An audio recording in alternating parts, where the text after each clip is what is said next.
Welcome दोस्तों. मित्रांनो, आज आपण बघणार आहोत ॲस्कोरिल ELS ड्रॉपबद्दल माहिती. मित्रांनो, हा ड्रॉप पिडियाट्रिक्समध्ये वापरला जातो आणि हा ब्रँड आहे.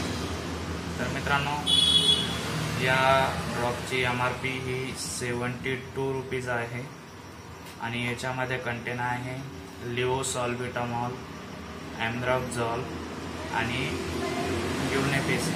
ठीक आहे. तर मित्रांनो, हा ड्रॉप फिजिशियन बाळाला जेव्हा कफ असेल, कफ म्हणजे ड्राय कफ नाही, बलगमावा लागतो. म्हणजे त्याच्यामध्ये आपण बाळ सर्दी होते, कफ असतो, घट्ट कफ ज्याला म्हणतो आपण, कफ पडत असतो, किंवा बाळाला खोकला आल्यानंतर सुद्धा कफ पडत असतो. तर याच्यामध्ये हे 3 जे घटक आहे हे त्या कफसाठी बेस्ट आहे. तर मित्रांनो, लिओसॉल्बिटामॉल आणि ॲम्ब्रोक्झॉल आणि गिव्हनेपेसिन हे तिघाचे कार्य असे आहे की ॲम्ब्रोक्झॉल हा म्युकोलायटिक आहे, हा कफला पातळ करण्याचं काम करतो. लिओसॉल्बिटामॉल हा ब्रोंकोडायलेटर आहे. तर याचे हे आपले जे एअरवेचे जे मसल्स आहेत ते रिलॅक्स करण्याचं काम करतो.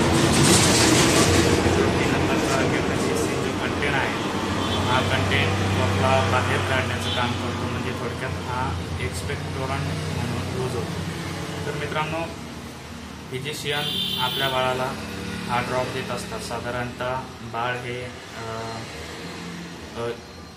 1 वर्षाच्या आतमधल्या बाळाला हा ड्रॉप वापरण्यात येतो आणि तिथून वरती जे मुलं असतात त्यांना सिरप फॉर्ममध्ये दिलं जातं. तर मित्रांनो, या ड्रॉपचा डोस हा बाळाचं वजन आणि बाळाला किती महिने झाले त्याच्यावर काढला जातो.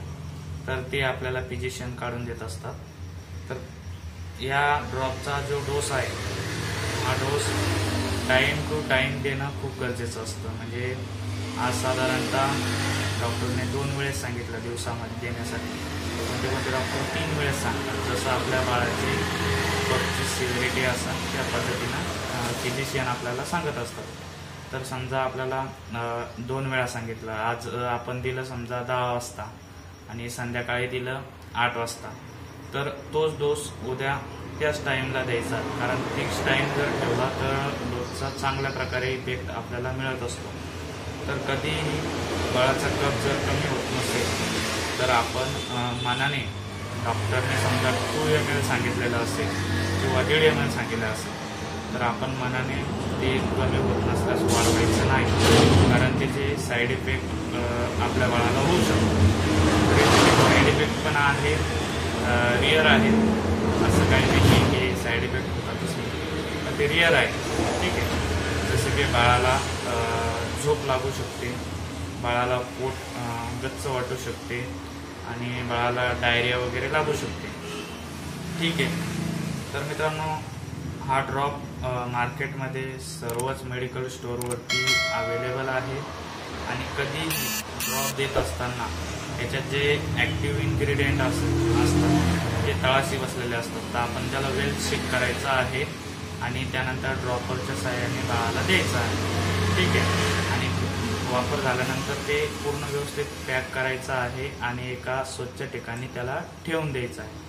ठीक आहे मित्रांनो, ही होती या ॲस्कोरिल ELS ड्रॉपबद्दल माहिती.